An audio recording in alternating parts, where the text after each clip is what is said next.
100%. I don't have no dispute in. Yeah. He is everything that people say or what he say he is. He is. I know this is going to sound like over the top compliment, but I don't care. I just say what I feel, and he reminds me, Floyd, a little bit of Michael Jordan in basketball, and that's a hell of a compliment. I think Manny was a lot more exciting for the fans. But the thing is, Mayweather having no losses and so forth, he's probably the king of this era right now. I wouldn't really want to say, the best pound for pound fighter in the world, because, I'm no longer active.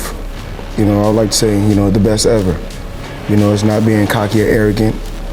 It's just the proof is in the pudding, and I think I've earned the right, to call myself TBE.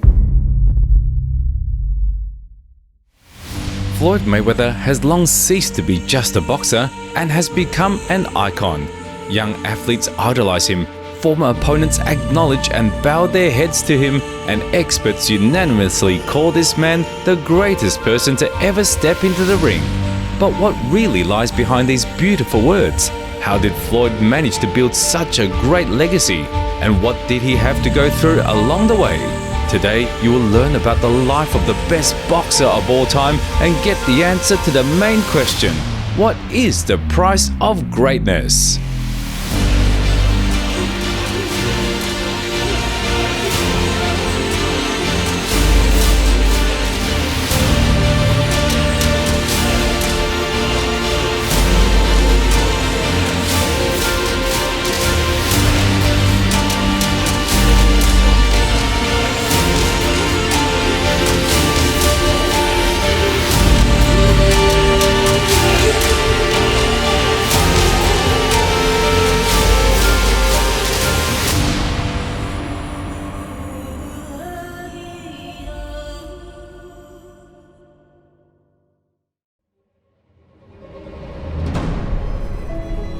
Chapter 1. Life is boxing and boxing is life.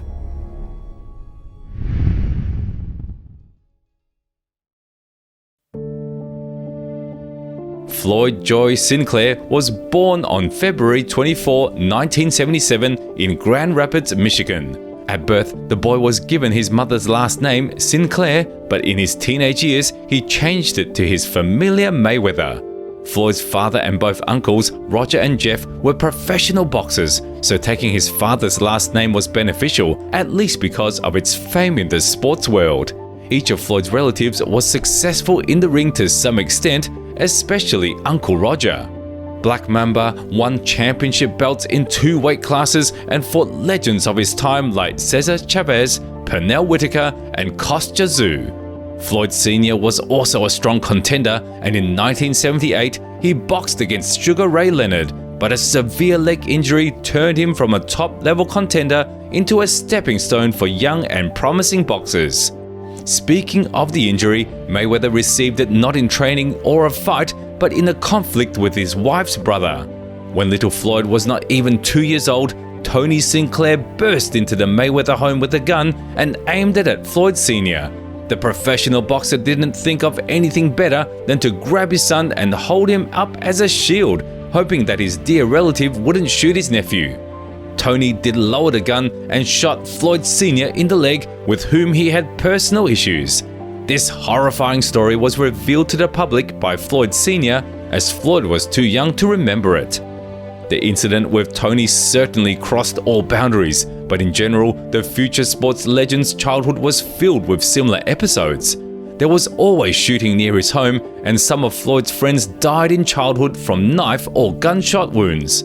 The boy's problems didn't end with crime, as home was no better than the streets. I live with my mother. At 7 of us live in a 1-bedroom. At one particular time, my mother was on drugs.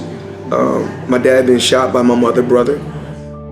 Deborah Sinclair used drugs, particularly cocaine, and Floyd's father was involved in their distribution. As you understand, the environment was, to put it mildly, oppressive.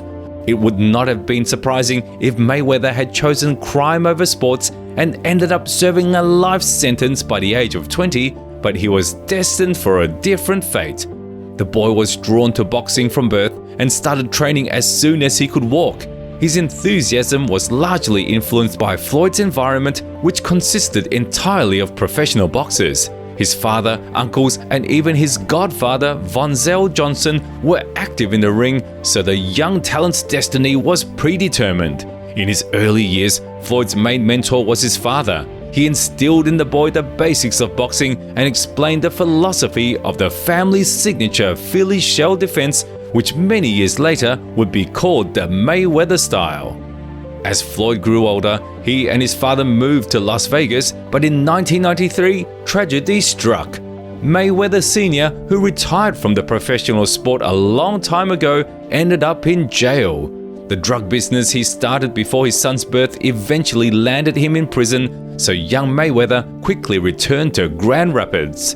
His official guardian became his grandmother, who, however, did not significantly influence the rebellious teenager.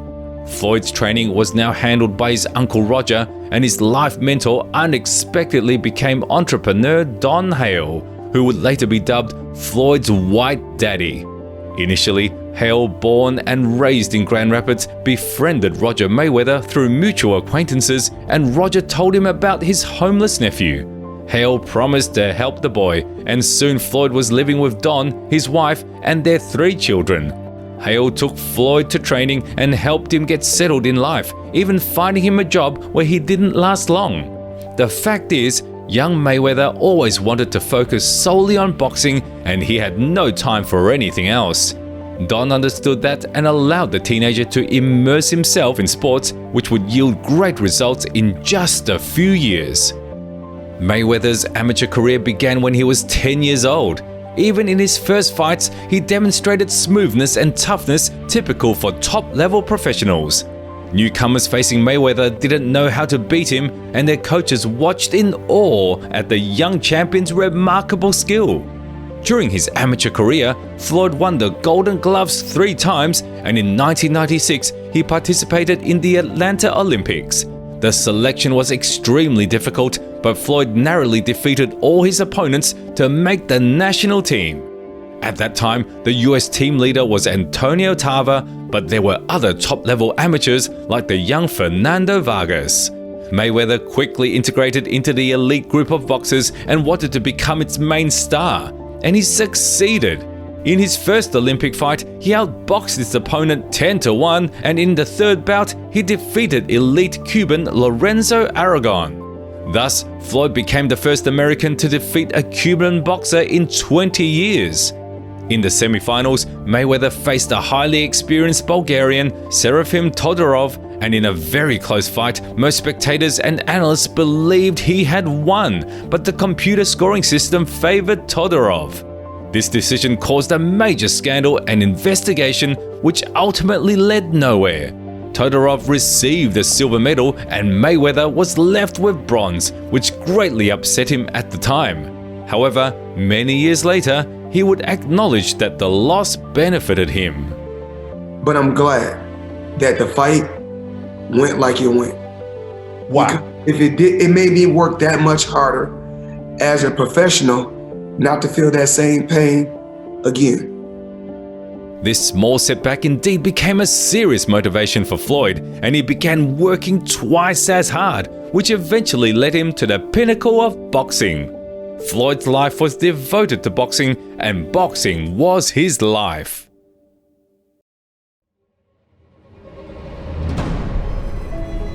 Chapter 2: The Professional World.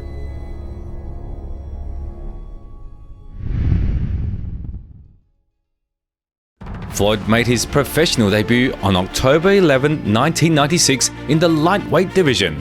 It's worth noting that many were eagerly waiting the young Mayweather's appearance in the ring, and it turned out for a good reason. The incredibly talented, smart and well-trained Olympian became one of the most exciting prospects of the new generation, racking up 11 wins in just 1 year, finishing almost all his opponents.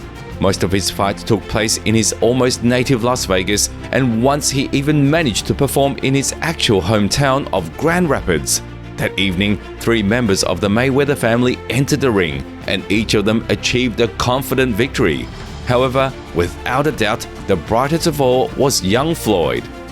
Very soon, the famous nickname "the Pretty Boy" given to Floyd for his incredible defensive skills started to echo across the country, and many specialized publications began to follow him.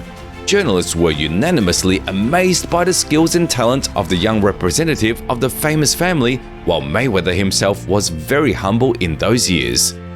I also like to thank my dad and my Uncle Jeff and Roger, for being behind me and helping me while my dad's gone right now. The increased media attention certainly pleased Floyd, but it was even more appreciated by his promoter, Bob Arum. When Mayweather began his professional career, his first task was to choose a promotional company to represent his interests.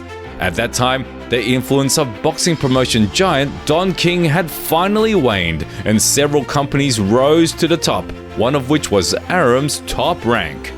Mayweather signed a long-term agreement with them, which would eventually end in a loud scandal. It's worth noting that the clashes between them began almost from the first day of cooperation, with one of the main reasons for the disagreement being, according to Floyd, the weak promotion and low purses. The prospect genuinely believed that his abilities were worth much more than a few tens of thousands of dollars, and millions should be invested in his promotion. When it became clear that Top Rank wasn't going to pay until they saw returns, Mayweather began promoting his career on his own. His main tool was trash talk, particularly bold call-outs of popular boxers or champions. I'm the best fighter in the world. I mean, not just on the Olympic team. I mean, that's with everybody, no matter what fighter. You could put me there with a Gennaro Hernandez, the guy that just fought, the IBF champ, Arturo Gatti. I'll beat Arturo Gatti, and I also will beat Gennaro Hernandez, for sure. I will be world champion in 1998. These interviews really drew attention to the young fighter, but don't think Mayweather was just throwing words around. He truly believed in everything he said on camera, considering his skills to be unparalleled and his champion status just a matter of time. After his 12th victory, which happened in the undercard of champion Gennaro Hernandez, Mayweather was asked whether he planned to fulfill his promise and become a champion in 1998. Naturally, he was ready. I believe I'm ready. My others believe I'm ready, but I need to, polish up with a couple more, 10 and 12 rounds. Then I'll be ready for the winner of this championship fight tonight. At the end of 1997, interesting rumors began circulating that after a short winter break, the Pretty Boy might face a familiar opponent from the amateurs, Augie Sanchez. However, this fight never took place. For amateur boxing fans, this matchup would have been of great interest, but unfortunately, the super technical and intriguing bout remained only on paper. Instead, the Grand Rapids prospect was set to fight another tough but far from top-level opponent, Hector Arroyo. Throughout the fight, the crowd booed Mayweather and his opponent, accusing them of being boring. Such episodes were not uncommon for Floyd, but in the post-match interview, he made it clear that the crowd's behavior didn't bother him much. That's what sells tickets, and I'm here to sell tickets. I'm a performer. That's what I do. I sell myself. I don't need nobody to sell me. I can sell myself. There's no problem. I'm going to deal with that, and that's a part of boxing. Some love you, some hate you, but I love myself. In any case, what worried the prospect most were ticket sales and his earnings, not whether people admired him. On February 28th, just 4 days after his 21st birthday, the Pretty Boy stepped into the ring against Sam Girard. That evening became memorable for the entire Mayweather team, not because of the opponent, as you might think, but because of Floyd Sr., the family patriarch had finally completed his sentence and was present in his son's corner for the first time in a professional fight. Having such an important person in his corner gave the prospect even more confidence, making victory come easy for him. In early spring, the Pretty Boy was scheduled to fight Miguel Melo, who had only 9 professional bouts. Now, Floyd Sr. was the prospect's head coach, and though Floyd Jr. had issues with him, he promised to never turn away from his father. I know a lot of people want to see me and my father break up. That's what people want to see. They want to see us break up, but it ain't gonna happen. After demolishing Melo, Floyd extended his streak to 15, and like a massive freight train, he headed towards the dream fight against Gennaro Hernandez. Before facing the champion, the rookie had 2 fights with experienced veterans, Gustavo Cuello and Tony Pep. Of the two, Pep posed the biggest threat, having more than 40 fights under his belt. Before the fight, the Canadian felt confident in his experience and tried to intimidate his future opponent with a pre-fight speech. I think that they made a mistake at Top Rank. This is a United States production. He's a U.S. fighter. He's a U.S. medalist, and I think they were looking for someone to test this young man, and they've certainly got that. But I think it's going to be a little more of a test than what they wanted. Unfortunately for Tony, experience didn't help much, and Floyd humiliated him for all 10 rounds, then gave a bold post-fight interview. I just want to thank Top Rank, Bob Arum, and Todd DeBuff, for giving me this opportunity to fight for the world title October 3rd against Janero Hernandez. A lot of guys out there want to say that I don't deserve a title, but I'm not ducking and dodging nobody at the 130-pound weight class. I'm willing to fight everybody and all comers. Floyd had been calling out Hernandez for a fight since his debut, and on October the 3rd, 1998, he finally got his chance. I think many of you are curious, how good was Hernandez? First, the Mexican had 40 fights and lost only one to a peak Oscar De La Hoya. Apart from Golden Boy, no one had come close to challenging this lanky and versatile machine, ranked number 1 among all boxers in the super featherweight division. Genaro was skilled, experienced, and cunning like a fox, with his only drawback being his age, 32 years. Despite all this, the young and much less experienced Floyd was the favorite in the analysts' eyes, prompting many to bet on the champion if only they knew. In a one-sided bout that lasted only 8 rounds, Floyd showed the world that Hernandez's time was over and the Mayweather era had begun. After losing to the young generation, the great Mexican never returned to the ring, surprisingly building a good relationship with the man who beat him. Floyd treated his former opponent with the utmost respect, offering his help, especially when Genaro was diagnosed with cancer. Even now, after Hernandez has passed away, Mayweather continues to honor his memory and is grateful for the opportunity to rise to the top. The main one is Janero Hernandez, because that's where it started from. Janero Hernandez didn't have to give me my opportunity. He didn't. I was number 8 or number 10 in super featherweight. He had to give me my opportunity, and he didn't have to give me a chance. And he gave me a chance to start. The start of my pay-per-view all started with him.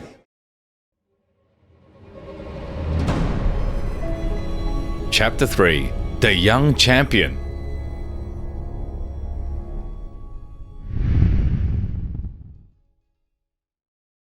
Shortly after winning the title, Mayweather prepared for his first defense against Angelo Manfredy. Over the past few years, El Diablo had gained momentum, racking up a streak of impressive performances in 1998, which brought him closer to a title fight.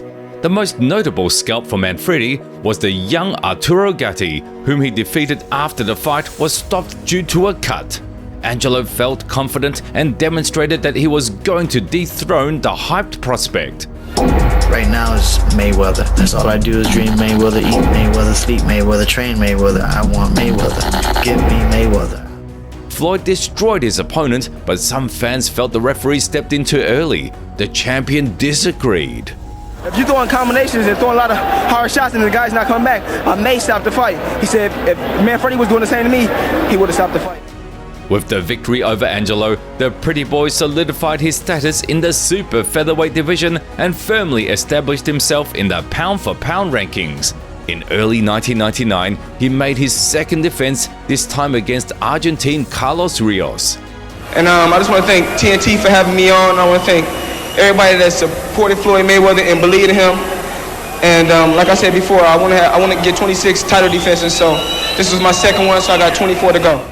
The next candidate for a beating from the prospect was supposed to be Mexican Gregorio Vargas. However, 3 days before the fight, the veteran pulled out due to illness. An opponent for Floyd was sought in an emergency, but surprisingly, they found a worthy contender in longtime top 15 member Justin Juco. For Juco, the fight with Floyd was a matter of principle, as he believed the youngster undeservedly got the title fight with Hernandez, bypassing Juco himself. Juco was knocked out in the 9th round, proving to himself that the American's title win wasn't a fluke. For this victory, little Floyd was handed a check for a solid $400,000, a substantial sum for a young champion. It seemed like a crazy amount, especially for such a young champion, but behind the scenes, Floyd continued to insist on a raise. The young man was genuinely convinced that his skills should be valued in the millions. While the champion was out of the ring, there were rumors about organizing fights for him with other champions like Shane Mosley, who was in a higher weight class, and Nazim Hamed, who was smaller. Unfortunately, these matches couldn't be arranged at the time. Regarding the fight with the Prince, it's likely HBO wasn't interested in potentially extinguishing one of their main stars against the less popular Mayweather. From a business standpoint, it didn't make sense. As for Floyd himself, he believed the situation was simpler. The Brit just never wanted to fight him. I wanted to make it happen, and he didn't really want to fight. As a result, the pretty boy fought Puerto Rican Carlos Herrera, and after the victory, made a bold statement about his intention to become the undisputed champion of the super featherweight division. And I'm looking forward to unifying the titles at 130. Hopefully I can fight the WBA champ from Mongolia. Then after that, talk with Bob, and hopefully we can fight Robert Garcia to unify the titles. After the 4th title defense, it was time to renegotiate the contract. HBO offered Floyd $12 million for 6 fights, but Mayweather called this amount slave-like, citing Nazim Hamed's contract, which was $48 million for the same amount of bouts. The young champion was supported in his endeavors by his new manager, James Prince. But who was he? James was born in 1964 in Texas, and from a young age was known for his observant and enterprising nature. His first business was reselling cars, which not only helped him accumulate starting capital, but also gain useful connections. With their help, James entered the music world, specifically hip-hop. Prince organized concerts and supported young groups who later became stars. Becoming a big fish in the hip-hop world, James soon found himself in the role of a boxing manager. His acquaintance with Floyd happened at the perfect moment when Mayweather had a falling out with his father and fired him from the manager position. Prince quickly took the young man under his wing, taught him all about big business, and helped create his record label, Filthy Rich Records. At some point, James introduced the pretty boy to Al Heyman, who would also significantly influence Floyd. The only thing the new manager couldn't do was to get into the ring with the young man against Gregorio Vargas.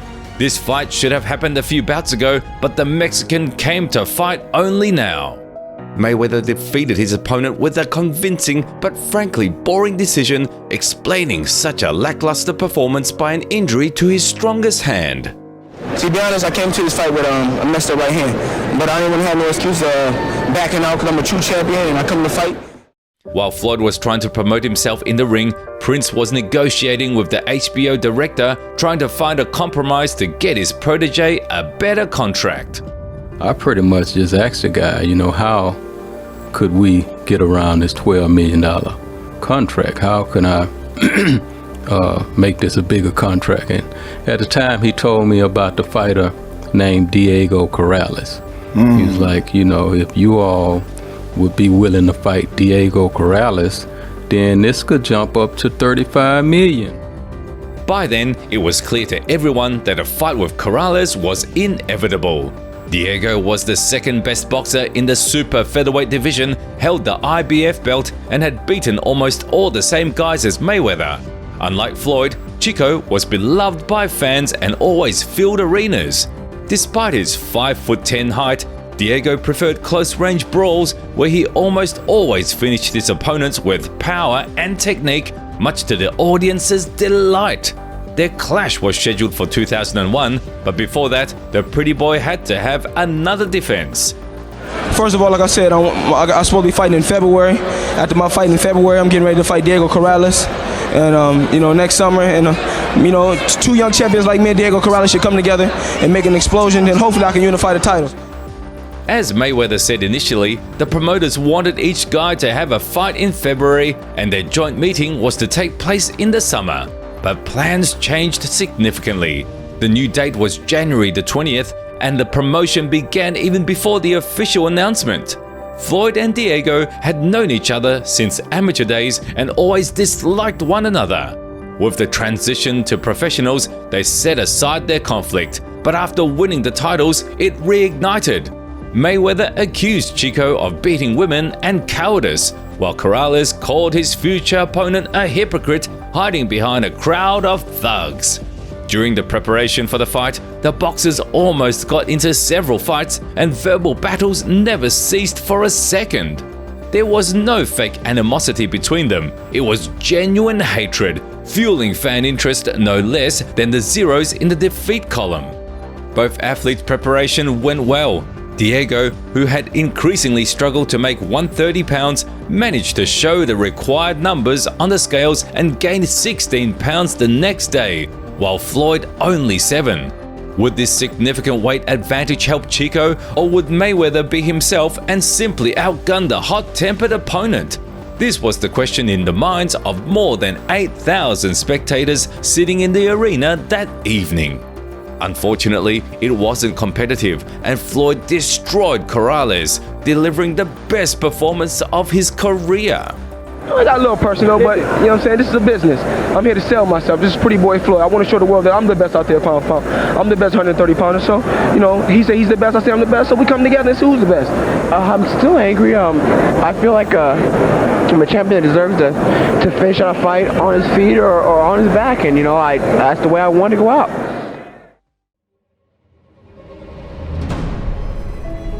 Chapter 4: The New Star.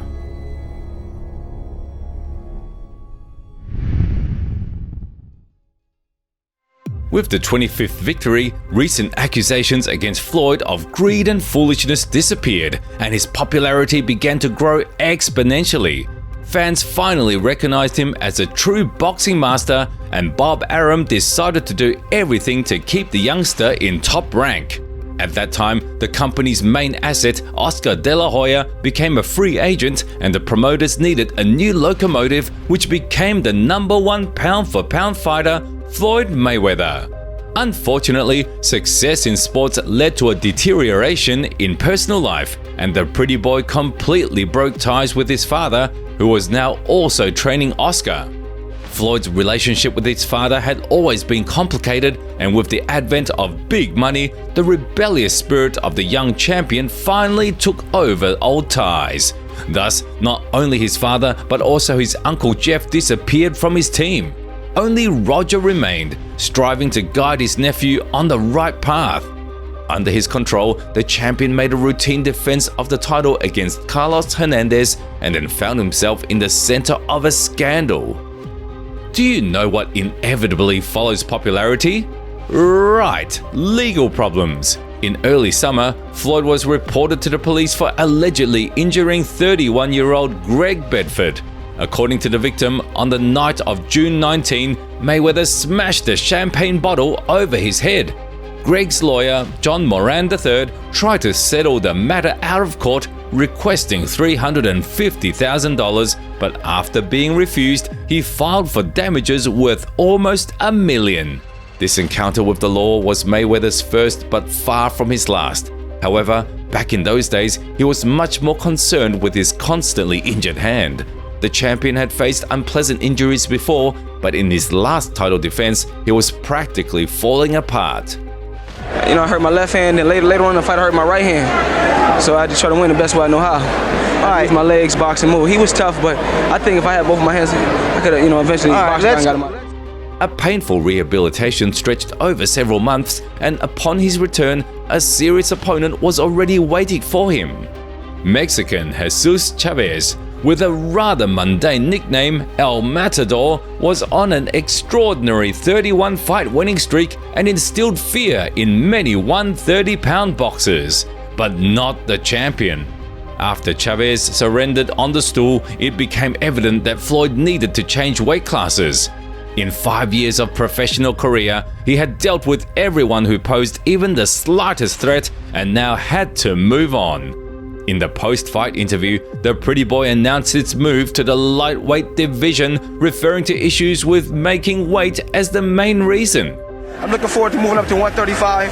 fighting Paul Spadafora, Jose Castillo, and hopefully moving to 140 and fighting Constantine. Of course, no sane person would let Floyd move straight to 140 pounds and challenge Sue, which would be a suicide mission. Instead, the pretty boy moved steadily to the lightweight division and got one of those guys he recently asked for, Jose Luis Castillo. Known among fans as the Little Mexican from Empalme, at the turn of the millennium, Jose was one of the strongest representatives of his weight class. His path to the top was difficult and required dozens of hard-fought victories, but in 2000, he finally debuted on American rings. In his second fight, Jose faced longtime champion Stevie Johnston and unexpectedly defeated him by judges' decision, which became the upset of the year. After this, the Mexican had a rematch that ended in a draw and then defended his WBC belt twice. Before his fight with Floyd, many favored the latter, seemingly forgetting that Castillo had once shocked the world. After a hard-fought 12-round battle, experts and most fans believed the champion had done enough to retain his title, but the judges unanimously awarded the victory to Floyd, causing extreme dissatisfaction among all those present. If you want a rematch, we can do it again. I fought the best lightweight, because that's what I want. I want an exciting fight. So I moved up to fight the best lightweight they got out there. Castillo reported that Top Rank's head would organize a rematch for him. I got it from Bob Arum himself. He didn't give me a definite, but he said most likely we'll have a rematch in the near future. The boxing world was divided into two camps. Some believed Floyd narrowly but deservedly won, while others insisted the Mexican was shamelessly robbed. The latter opinion was much more popular, and it wasn't just because of the rabid Mexican fans. The main reason was that Mayweather still had more haters than fans. As for Castillo, his supporters literally worshipped him, and the boxer was convinced he knew how to beat the pretty boy and would only repeat it in a rematch.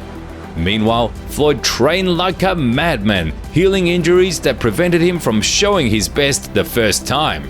Initially, the rematch was set for October, but Castillo's leg injury forced the postponement to December, giving Mayweather even more time to prepare.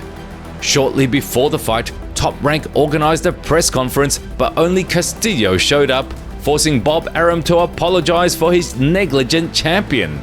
Relations between these two were constantly strained. Since Floyd hired James Prince and began demanding more attention to his persona, Arum started treating him with irritation. The promoter obviously disliked that Floyd requested astronomical fees and promotion, while only a few thousand people attended his fights. The seeds of discord between Floyd and Bob were growing, but neither side wanted to compromise. The final fallout was imminent, but Mayweather was hardly worried about it. All he wanted was to settle everything with Castillo. Floyd worked hard on his mistakes, and this time he rightfully won by unanimous decision. I'm saying, I feel like everybody is against Floyd Mayweather, but you gotta get respect where respect is due. I'm one of the best out there, pound for pound, and I prove myself over and over again. Floyd Mayweather's not ducking or dodging any opponent out there. I'm willing to fight whoever, whenever. For his milestone 30th fight, Floyd went to California to defend his title against Dominican Victoriano Sosa. A decent puncher with a record of 35-2, Sosa was ranked by all four major organizations, which is rare. Besides, 3 years earlier, Sosa fought the famous Paul Spadafora for his IBF title, twice knocking him out but ultimately losing by judges' decision. By now, it had become tradition that yet another highly anticipated fight turned into a dull half-hour of dominance. Fans were openly spitting at what Mayweather was showing in the ring, but Floyd himself rated his admittedly weak performance as outstanding. I feel this fight was more exciting than the Castillo fight. It's getting better. Like I said before, if I stay more active, I'm going to be more exciting because, the less I fight, I'm not going to look so great. From a boxing standpoint, Mayweather indeed looked phenomenal, but fans found it increasingly difficult to find reasons to pay for the pretty boy's fights. The only thing that could attract a large audience was a super fight with another equally prestigious boxer, and Floyd, fully aware of this, tried to get Oscar De La Hoya himself. Early in his career, the pretty boy only fought in De La Hoya's undercards without aspiring to the fees and fame the Golden Boy had. But times had changed. De La Hoya lost to Trinidad and Mosley, showing the first signs of decline, while Mayweather was at his peak. Enhancing his weak media presence with such a big name would be ideal, but he couldn't secure the coveted fight at that time. Besides, in the fall of 2003, the contract between Floyd and James Prince ended and the boxer decided not to renew it. His new advisor became Leonard Ellaby. As for the next fight, Floyd had it in November, facing African Philip Endo on a 21-fight winning streak. Like Mayweather, the time bomb participated in the 1996 Olympics, but lost to the eventual gold medalist from Thailand and turned pro. The clash of the two Olympians took place in Grand Rapids with almost 10,000 people chanting Floyd's name. Floyd once again proved his superiority over any opponent, and in the post-fight interview, he openly announced his long-awaited move to the 140 pounds, where many top boxers had gathered. I'm looking forward to fighting Arturo Gatti next. That's a big pay-per-view fight for me, and that's what I'm looking forward to doing. A fight with the beloved Arturo Gatti could give Floyd another push to enhance his reputation, but the super lightweight division was not limited only to Thunder. Potential opponents for Mayweather included Kostya Tszyu and potential scandalist Ricardo Mayorga. Still, Bob Arum's feud with Mayorga's manager Don King made such a bout unlikely. Before returning to the ring, the pretty boy had to solve increasing legal problems each year. This time, the champion was accused of two things: beating the mother of his children, Josie Harris, and fighting in a Grand Rapids bar. It soon emerged that the domestic violence report was false. Josie learned Floyd had a new woman and decided to get back at him. As for the fight, the boxer's manager arranged everything, so it seemed Mayweather acted only in self-defense, but we may never know the truth. Having dealt with the accusations, Floyd could finally focus on moving to 140 pounds.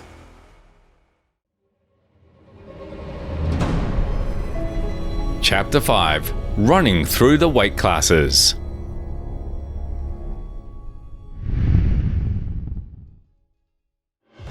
The full-fledged transition of the champion to the super lightweight division happened in mid-2004, with DeMarcus Corley as the warm-up opponent for Floyd. The American with the nickname Chop Chop had a record of 28-2, and in his previous fight he was defending his WBO belt against Zab Judah but lost. The Corley-Mayweather fight was for the WBC top contender spot, and the champion at that time was the well-known Arturo Gatti. Mayweather boxed for all 36 minutes, then stretched the already lengthy footage with his fiery speech. Well, he lands some solid punches. He's a good puncher, but I wasn't hurt at all. You know, I'm in tip-top shape, in good condition, and I feel good. Well, in the future, like I said before, I would love for me and Arturo Gatti to fight on pay-per-view. He's an exciting fighter, I'm an exciting fighter, and I think that's a big pay-per-view fight. Although Floyd considered himself an exciting boxer, most sports publications disagreed. Yes, Mayweather was called an excellent, even outstanding athlete, but he definitely lacked flashiness and the touch of boxing savagery fans loved. On the other hand, a fight against a true warrior like Arturo Gatti could change people's opinions of Floyd, but securing this bout wasn't easy. The champion got into trouble again, this time on a larger scale. On June, the boxer was accused of assaulting two women at the Ra nightclub. One of the victims was Hanita McGill, a friend of Josie Harris, and the other was Cara Blackburn, who, according to Hanita, tried to help her. The women claimed Mayweather beat them and demanded compensation. Judge Deborah Lipis promptly sided with them. All issues were resolved only a few months later, and the pretty boy was able to return to the ring, where he knocked out Puerto Rican contender Henry Bruselis in 8 rounds.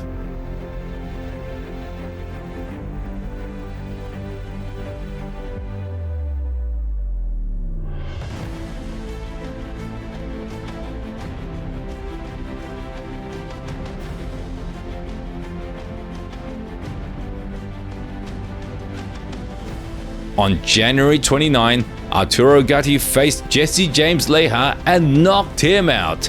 This victory meant only one thing: the fight with Floyd was on. From a business standpoint, the matchup was nearly perfect. Arturo had been a true people's champion for years, and his recent trilogy against Mickey Ward only raised the Canadian status in fans' eyes. Everyone called Thunder a gladiator, a true boxer to the core, or even a god of war, and his bloody performances with constant swings only confirmed the flattering words. Meanwhile, Floyd, rightfully considered a boxing genius, received far less fan sympathy and struggled to gain recognition. A bout against the beloved boxer could finally correct this injustice, making the pretty boy the #1 pound-for-pound fighter, not only in skills but also in media presence. Floyd understood he had a unique promotional opportunity and deliberately played the villain role, mocking Gatti throughout the preparation. This guy was handed the title. He's a paper champion. Actually, Castillo was the world champion. They stripped him of his title, and Arturo Gatti fought a guy who wasn't even known for the belt. And like I said, come June 25th, I'm gonna show the fans and the people around the world that I'm the best pound for pound fighter in the world. I'm gonna continue to dominate and continue to win big fights. I'm gonna crush him. Y'all can mark my word to this. I'm gonna crush him. He's a C+ fighter. I'm an A+ fighter. Come Saturday night next week, all the fans tune in because I'm gonna dominate. This guy is flat-footed, he swing wild. I'm not worried about who his trainer is because his trainer can't get in there and fight for him. The fans in Atlantic City can't get in there and fight for him. I'm ready mentally, physically. I want all the fans to tune in. I'm gonna expose him because this guy is getting free money. This guy's getting free money. He's fighting nobodies. He's fighting bums. As for the champion, he only promised to show his real level and mentioned his new trainer, Buddy McGirt, who recently led Antonio Tarver to a title. Well, I'm going to let Buddy McGirt decide that. You know, I worked very hard with him. I have the ability to box, to brawl, and whatever it takes on Saturday night, I will do. You know, you guys know I can punch hard and I can box, so I got both. I got both things to do. Mayweather gave Gatti no rest, following him everywhere, including at one of the separate press conferences. Humiliation, accusations of fake championship, belittling skills, Floyd attacked the Canadian on all fronts, and at some point, Arturo really got angry. He was determined to teach the pretty boy a lesson he would never forget, and the whole world wanted him to succeed. Their squabble resembled the famous feud between Duran and Leonard, albeit on a smaller scale, but with the same genuine fan interest. More than 12,000 tickets for the fight were sold within minutes. On June 25th, 2005, all boxing fans in Atlantic City gathered at the stadium to see their favorite Gatti punish the trash talker Mayweather, but they got something else. Floyd clearly showed the slightly disappointed public how great the difference was between him and ordinary boxers. But during his interview with Larry Merchant, he decided not to mock his opponent and finally stepped out of the bad guy role. I respect Arturo Gatti for giving me the chance. It was worth it. We gave the fans a pay-per-view extravaganza. That's Arturo Thunder Gatti. He's a tough guy, strong guy. He always come to fight. By defeating Arturo in such a convincing and, one could even say, devastating fashion, Floyd became the focus of several big names. Ricky Hatton, who triumphantly defeated Castillo, wanted a fight with Mayweather in Britain, and Zab Judah was ready to beat Floyd anywhere. At some point, promoters even considered arranging a fight between Mayweather and notorious scandalist Antonio Margarito, but quickly abandoned the idea. As for the pretty boy, he still dreamed of a bout with Oscar De La Hoya, who lost to Bernard Hopkins that year and decided to move down a weight class. Trying to inch closer to the potential fight of the decade against the Golden Boy, Mayweather again moved up in weight, this time to the welterweight division where he faced Shambae Mitchell. The veteran and former super lightweight champion was in the twilight of his career and decided not to struggle with weight cuts, moving to the 147 pounds. In his prime, he fought the elite of his weight class and had decent bouts with Castillo, but now hardly posed a threat to a guy of Mayweather's caliber. Before the fight, Floyd had an interesting conversation with Larry Merchant, confidently stating that the secret to his invincibility lay solely in his mind. But that's not the reason why I'm winning. It's not that I'm fast. It's not that I'm strong.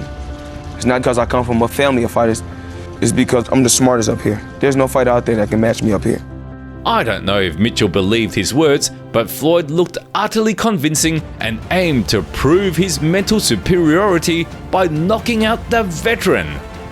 Despite his age, Shanbei moved well and worked from a southpaw stance, forcing Mayweather to adapt, but it was worth it. The pretty boy zeroed in his right hand and sent his opponent to the canvas in the third round, then scored a TKO at the midpoint.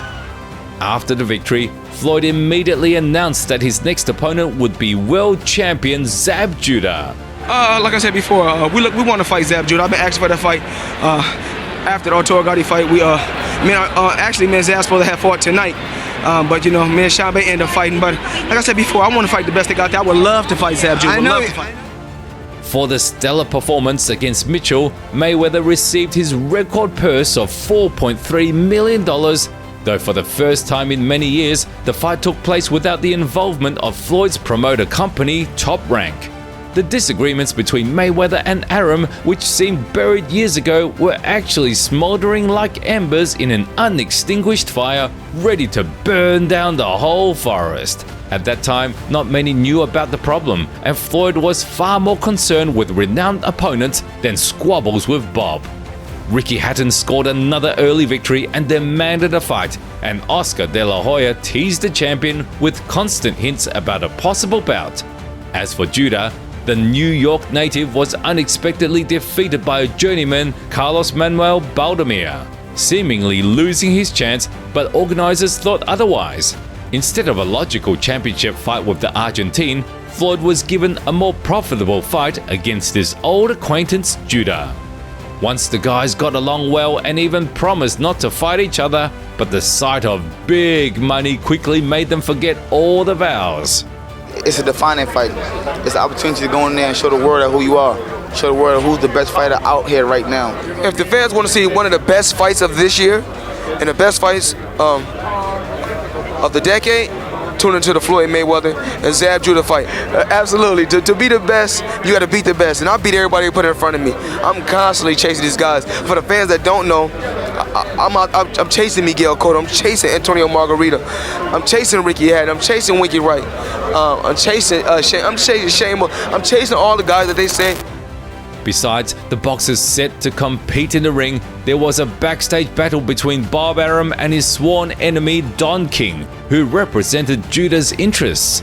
A documentary about the feud between these veteran promoters would be great, but today we're talking about Floyd Mayweather, specifically about how the fight against Super went down.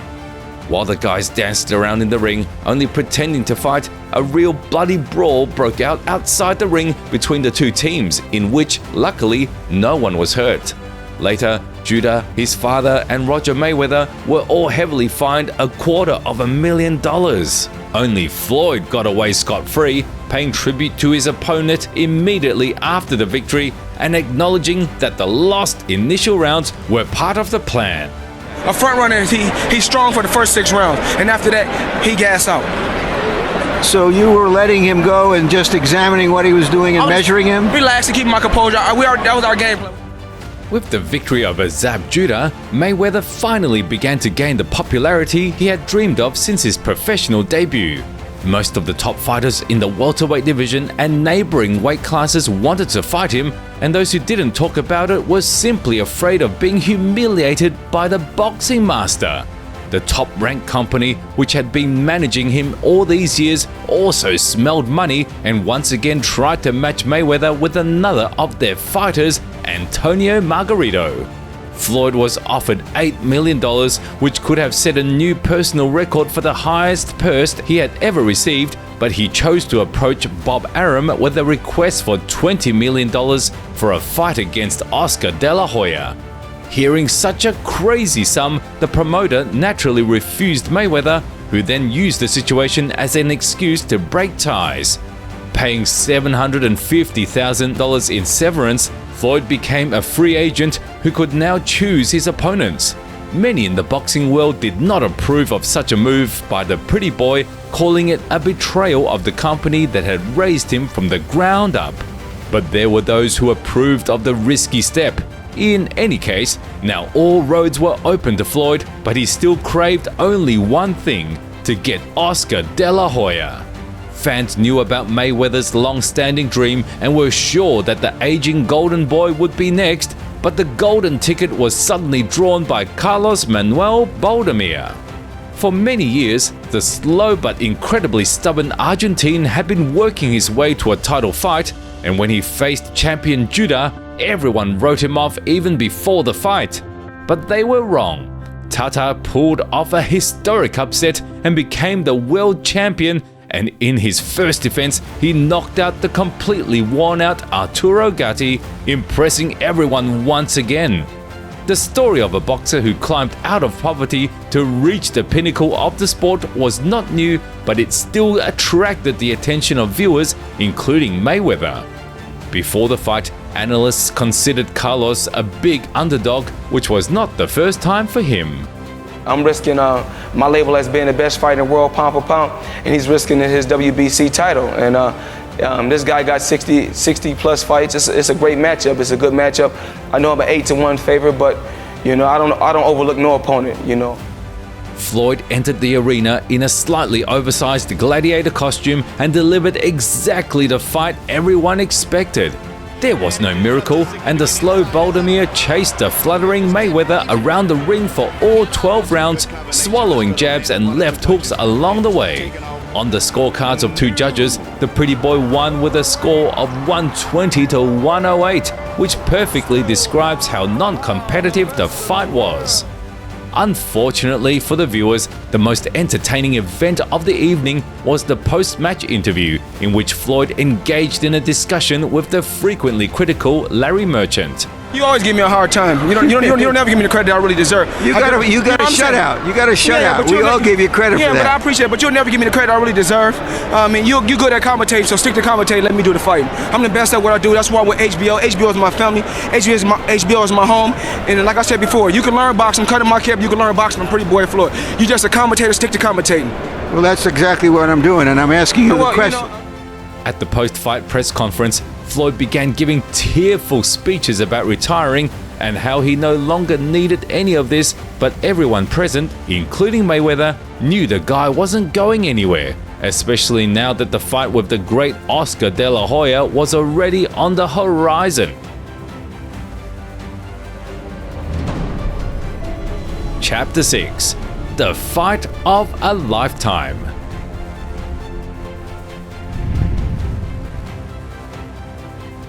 Look me in the eye right now, Oscar. Look me in my eye.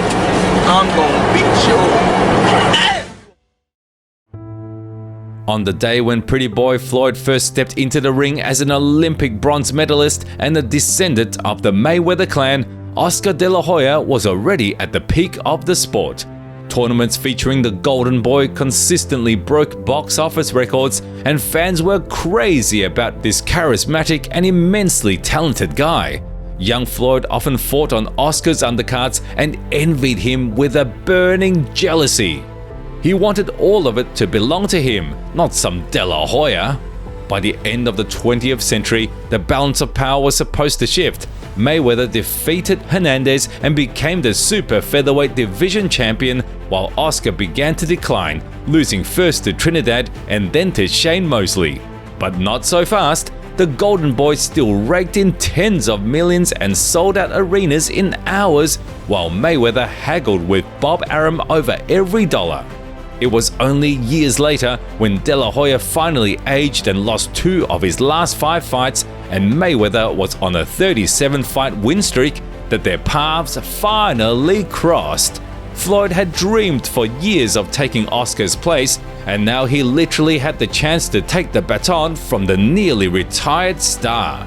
As he did before the Gatti fight, Mayweather donned the mask of a villain. There's no disrespect. It's more like this. I respect Oscar as a man before I respect him. Oh, you will? After 5th? See, that's the type of guy I am. But do I respect this fight, Jay? Hell no. Everybody know out there. I don't have to cry. I don't have to complain. I don't say nothing. You put him in front of me and I'll beat him. I'm the top dog in the sport. And Oscar asked me. He told me, Floyd, Don't be running. Don't run like you did in that fight. I tell him this and respond back to what he said. If you was running good enough, you could. If you learn how to run like I run, you could have ran your victory against Trinidad. You could have beat Trinidad. We said it happens. It happens because Floyd Mayweather don't give it to you raw and uncut. If you want the fake, here it is. If you want the real, here it is. Tensions flared both on and off camera. Floyd stalked Oscar, threatened him, did everything he could to make the seasoned boxer lose his cool. Mayweather embraced the villain role 100% and never stepped out of character. Meanwhile, the Golden Boy didn't leave the gym. Instead of his usual trainer, Floyd Sr., De La Hoya hired the famous Freddie Roach, and together they prepared a plan to topple the undefeated kid. The long-standing rivalry, the bad boy image from the pretty boy, and the family drama between the Mayweathers seriously fueled fan interest in this fight. Pay-per-view broadcast for the main sporting event of 2007 was sold in 176 countries, and the sales of tickets alone brought organizers $185 million. Even the traditional weigh-in ceremony, which usually isn't that exciting, was attended by 8,000 fans who were crazed with anticipation. The whole world wanted to know as soon as possible who would win, the people's favorite whose best years were long behind him, or the self-proclaimed superstar. Mayweather entered the ring accompanied by 50 Cent and wearing a Mexican outfit with a sombrero on backward, which seemed to be a sign of disrespect to Oscar's Latino fans. However, one must admit, the walkout was spectacular. As for the Golden Boy, he made his way to the ring in a red robe, trying to look as serious as possible. Everything around indicated that we were in for at least the fight of the decade, but how did it actually go down? The start of the fight went to Oscar, who was much more active and also landed more solid punches, but by the middle of the fight, Floyd began to pull ahead. His movement and many powerful right-hand punches did their job, and the already tired Golden Boy faded even faster. As many expected, the fight went all 12 rounds and ended in Mayweather's favor, though only by a split decision. Well, he threw a lot of punches, but they wasn't landing. He was throwing a lot of punches, they wasn't landing. If you check the punch stats, I outpunched him, I outboxed him. It was easy work, like I told you guys it was gonna be. He was rough, he was tough. He's supposed to fight. 10-time world champion at 6 different weight classes. He proved himself, but he couldn't beat the best, pretty boy Floyd tonight. In addition to his fiery speech about greatness, Mayweather once again announced that he was leaving the sport and would focus on raising his children. Because I have nothing else to prove. I made a ton of money in this sport. These years are valuable to my children.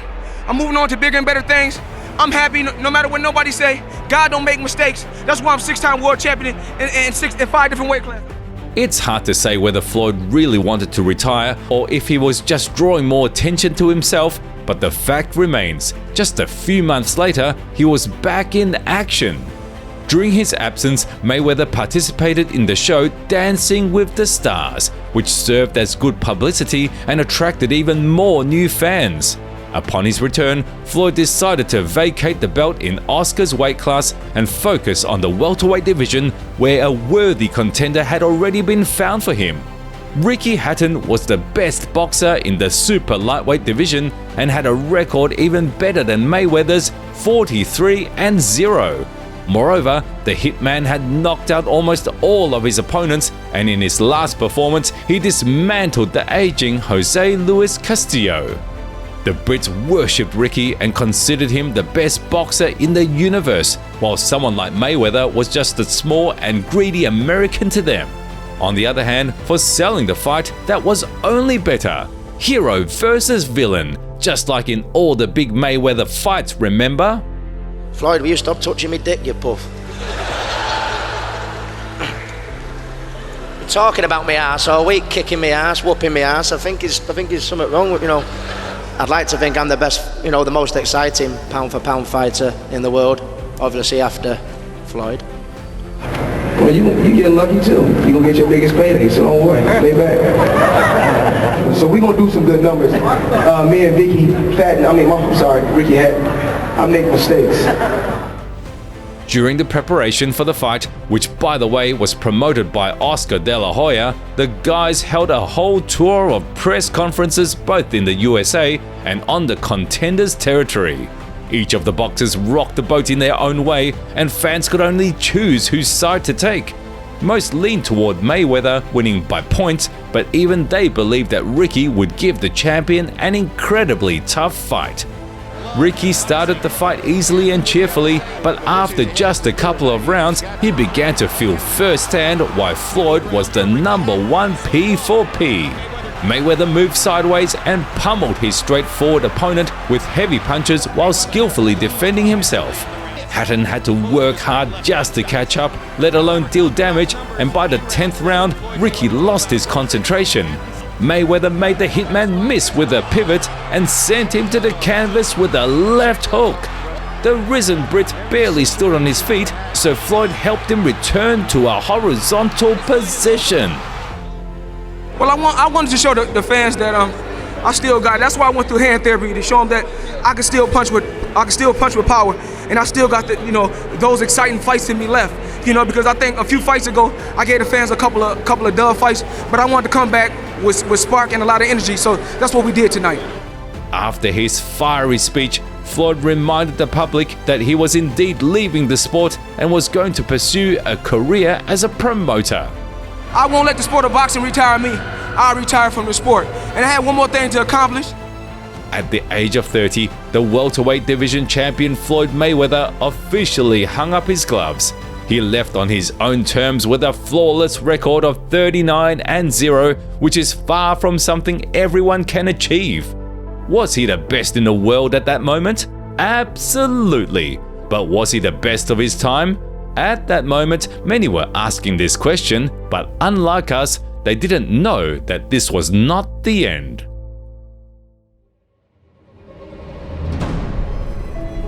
Chapter 7: Life in Retirement and a Glorious Return. In the late 2000s, it wasn't common among boxers to retire and then come back every couple of years, so the departure of a star like Floyd was a real shock to the fans. Everyone wanted to see Mayweather in fights against elite opponents, of which there were plenty at the time. Take for example Miguel Cotto, who took the WBA belt and won against titans like Judah and Mosley. However, the pretty boy was adamant and intended to dedicate time to other, no less interesting things. One of these was a wrestling match with the then popular Big Show. The giant, standing nearly 7 feet tall, was at the peak of his media career, and during one of the WWE tournaments challenged Mayweather, who was sitting in the front row.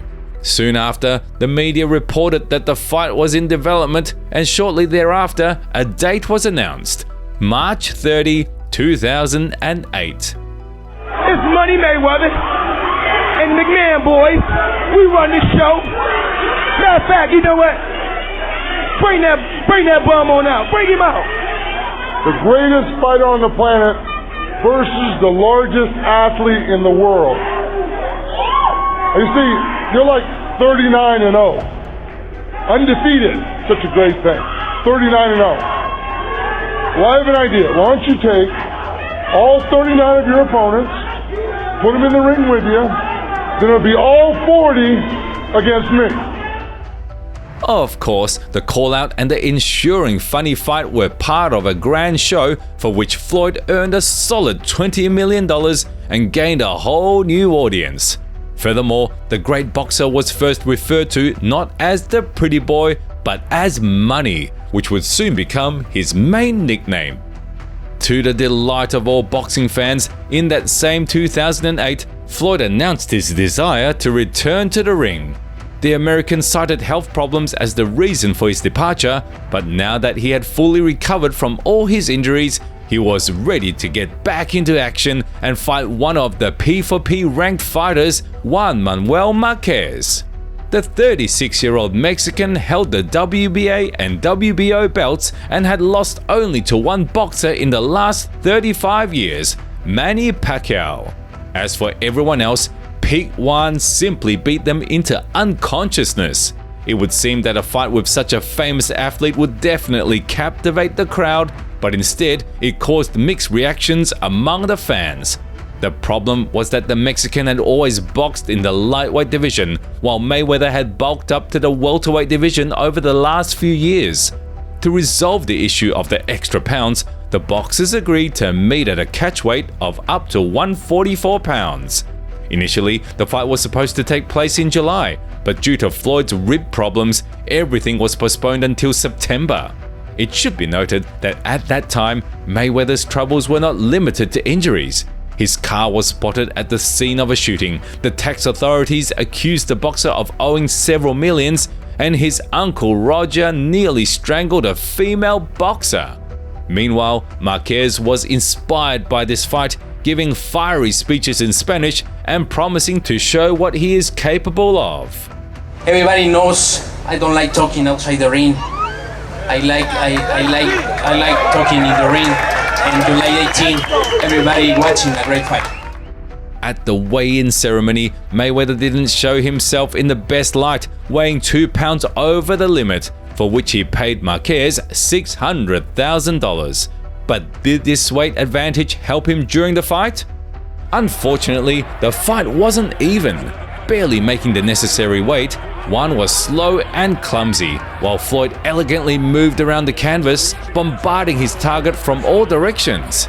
In the second round, the Mexican was stunned and even knocked down, but the chin that Pacquiao hadn't cracked didn't fail him this time either, so Mayweather won by a landslide decision. Money began his victory interview with the classic thanks to everyone in the world. Well, you know, I've been off 2 years. And first off, I want to thank God, because without God, all this wouldn't be possible. I want to thank Team Mayweather, thank all the fans that supported me. But within minutes, he was forced into a verbal battle with Shane Mosley, who had stormed into the ring. I'm not scared of Shane Mosley. I'm not scared of no fight. We just want to get it on. That's all. I mean, the fans want to see a great fight. Me and Money Mayweather. Let's get this on. Let's do it. The Mayweather-Mosley confrontation had been relevant 10 years earlier when both were in their prime and competing in the lightweight division. In those years, Sugar Shane seemed invincible and was at the top of the P4P rankings, but after 2 losses to Vernon Forrest, he began to decline. Shane could still fight tough guys, but top opposition like Pete Cotto had no problems beating the veteran. However, 2 early victories over the legendary trash talker Ricardo Mayorga and WBA champion Antonio Margarito once again placed Mosley's name at the top of the list. Initially, his next opponent was supposed to be WBC king Andre Berto, but the latter withdrew from the fight, so Shane was given a money showdown with Mayweather. From a sporting perspective, their meeting made little sense, but as a business plan, the confrontation looked simply excellent. Because I got a chance to get a chance to show the world that I'm the best fighter, and that's all I really want. Is to be the best and to have people understand that it's not just one great fighter here, and another great fighter, Manny Pacquiao. It's another one. It's Sugar Shane Mosley. In the lead up to the fight, Floyd found another way to stand out and didn't pay the WBA fees, so only Shane could fight for the title. In fairness, Money was no longer too concerned about new belts. Out the sport of boxing, I'm able to generate millions of dollars. And the thing is this. Yeah, he may be the champ. They say he's the WBA champion, but we all know belts don't do nothing but collect dust. Somebody gonna have to dethrone me. I prove that I'm the best. That's what I'm saying. I mean, that's what you're here to try to do. I mean, that's what you're here to, no disrespect, but that's what you're here to try to do. Because 40 have tried, and 40 had a game plan. Guess what, Shane? I never want to be like no fighter. I want to be the first Floyd Mayweather. But like I said before, you're gonna have to make me respect your fighting skills. I will. Another unusual detail of this confrontation was the testing. Floyd insisted on Olympic-style testing, so he and Shane went through a good checkup, successfully proving that there were no banned substances in their blood. With or without these conditions, one thing was clear for sure: the nearly 40-year-old Mosley had few chances of winning. The fight began under the veteran's terms, and in the second round, he managed to rock Floyd with a terrifying right hand. Mayweather clung to Shane as if he were the last hope, and by some miracle managed to withstand Mosley's onslaught. Unfortunately for Sugar, the hellish spurt took a lot of energy from him, and after the break, money began to dictate his terms. In all the remaining rounds, Floyd blasted his opponent with hooks and straights, proving that what happened at the start was just an accident. Of course, this is a contact sport. I mean, sometimes you're going to get hit with big shots. You must suck it up and keep fighting hard like a warrior. Paying tribute to old Shane, Mayweather decided to answer the question about his potential confrontation with Manny Pacquiao. Not long ago, there were rumors that their fight could be organized as early as 2011, but something went wrong. Floyd did not give specific explanations, but reminded fans that he was always ready for challenges. If Manny Pacquiao wants to fight, I mean, it's not hard to find me. I mean, we was gonna make this fight happen a couple months back. We weren't able to make the fight happen, so we move on. In those days, a fight between two P4P leaders seemed inevitable, but no one could have guessed that we would have to wait so long. Chapter 8: Escape from Pacquiao and Imprisonment.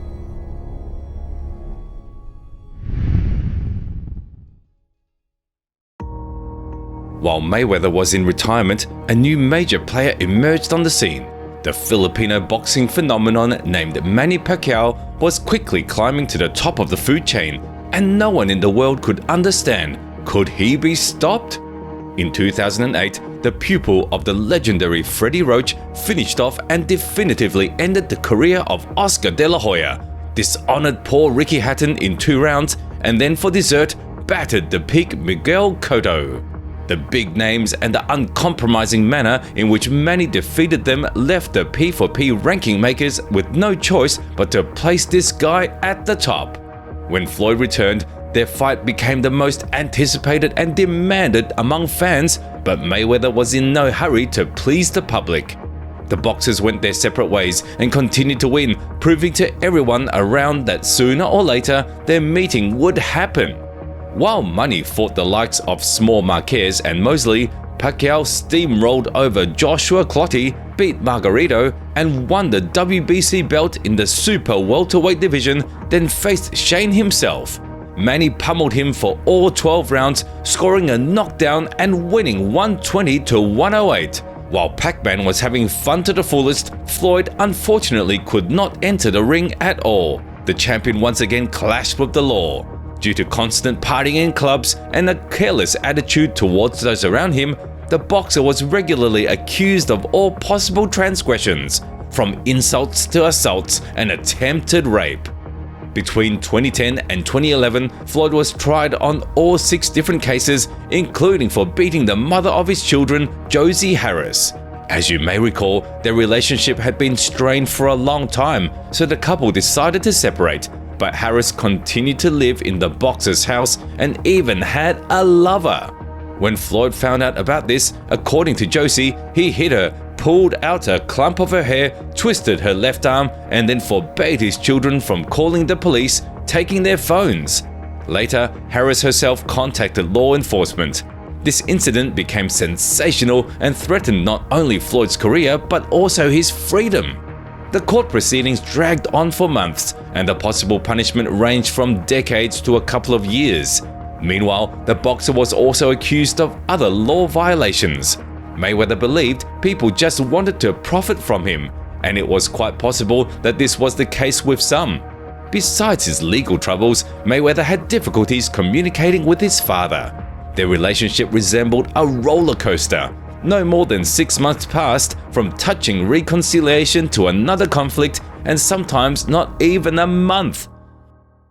When the endless skirmishes finally ended, Floyd suddenly found himself not having fought for over a year and quickly found a new opponent. Until 2011, Andre Berto was considered one of the most promising new generation boxers and had high hopes. A record of 27-0, the WBC belt, and a total of 5 defenses. It seemed like the guy was just one step away from superstar status and was about to get a fight with Floyd, but life threw Berto a surprise. For the 6th title defense, the American stepped into the ring against the persistent but not particularly technical Victor Ortiz. It was expected that Berto would smear the unremarkable challenger across the canvas, but Ortiz put on the fight of his life and beat Andre on all 3 judges' scorecards. After pulling off the biggest upset of recent years, Victor decided to strike while the iron was hot and agreed to fight Floyd. From a business perspective, an appealing champion with a touching story plus a feat accomplished looked like an ideal opponent. I'm gonna knock this dude out. If he wants to box, I'm gonna box him. He wants to get knocked out, let's do the damn thing. You wanna dance, we can dance. Not a problem, all right? But at the same time, you know, I'm just kind of tired of hearing that he's fighting Pacquiao. He's fighting Pacquiao next. He's fighting Pacquiao next. No. He's fighting me next. Come Saturday, be the same Mayweather. And I'm pretty sure he's going to be the same Victor Ortiz, but the difference between me and you is I can adjust and adapt. Versatile. I get hit with a good shot, no problem. Shake it right off. I'm still coming at you. I'm a good finisher too. So, like I said before, your trainer talked about being dirty. When I hit you and hurt you, don't grab me. Don't grab me, don't hold on at all. I'm gonna finish you off. The personal conflict between Ortiz and Floyd added spice to this showdown, and the fans wanted to see a spectacular conclusion in the ring, but they got something else. Floyd easily outboxed Victor early on, demonstrating a huge skill gap. However, even Floyd's best punches couldn't shake Victor, and soon he started to engage. Several times, Ortiz found himself in close range and showered his opponent with punches, but at the end of the 4th round, he made a reckless move by headbutting. The referee immediately deducted a point, and Ortiz repeatedly apologized to Floyd. When the fight resumed, Ortiz went in for another hug, but Mayweather responded ambiguously and landed 2 powerful punches that knocked Victor out bad. Was it a violation? Definitely not, but was it a dignified act? Everyone has their own answer. Unfortunately, this unpleasant episode wasn't Floyd's only problem, and he also got into a spat with Larry Merchant during an interview.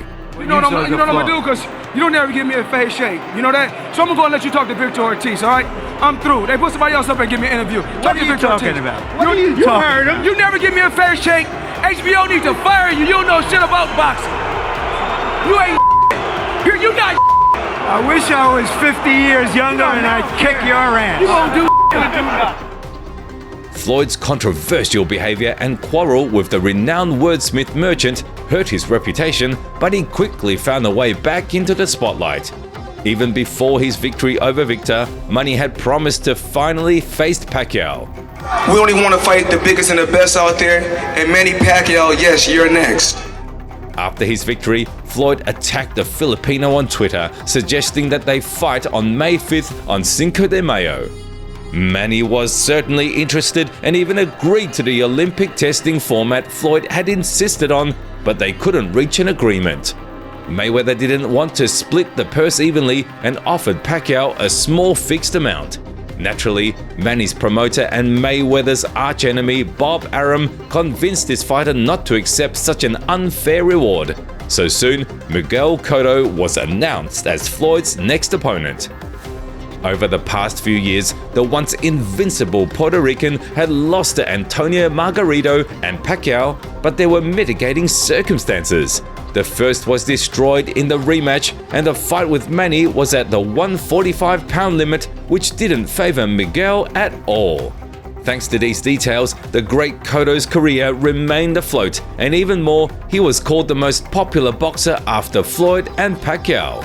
Of course, Manny, who at the time launched his brand TMT, which stands for the Money Team, couldn't miss the chance to fight such a cash cow, and their intriguing meeting became the highlight of the famous Mexican celebration. The entire build-up to the fight was filled with mutual respect, which was somewhat strange given how Floyd loves to play the bad guy before big fights. Perhaps the greatest boxer in the world realized that he didn't need tricks to attract fans. they would come on their own. All I want to let you know is I don't want to stop training hard for this fight, and I don't want to stop until I found the tool to beat Mayweather on May 5th. Miguel Cotto is one solid, tough cookie, and I know that going out there May 5th, this is a guy I know I can't overlook. So you got 4 great champions up here. We're gonna go out there and get the fans what they want to see. Blood, sweat, and tears.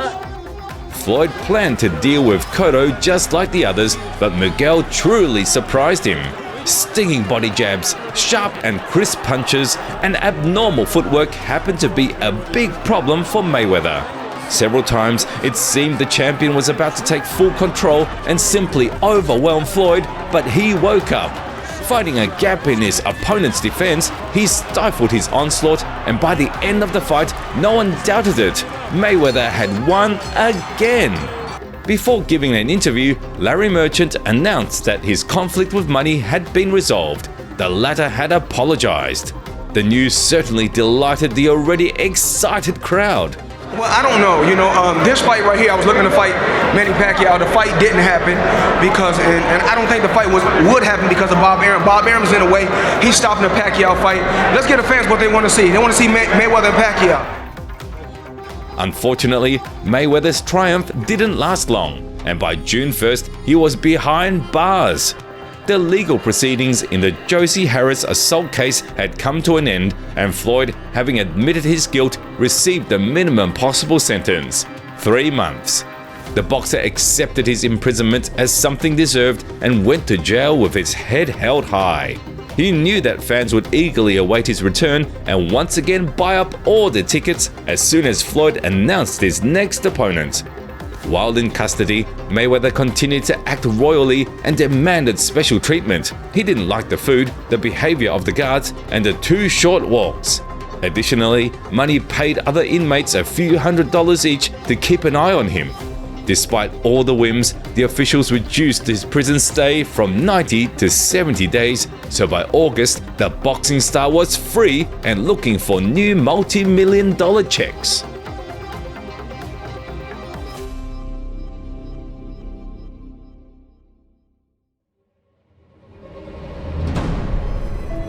Chapter 9: Boxing Lessons for Canelo and Double Revenge.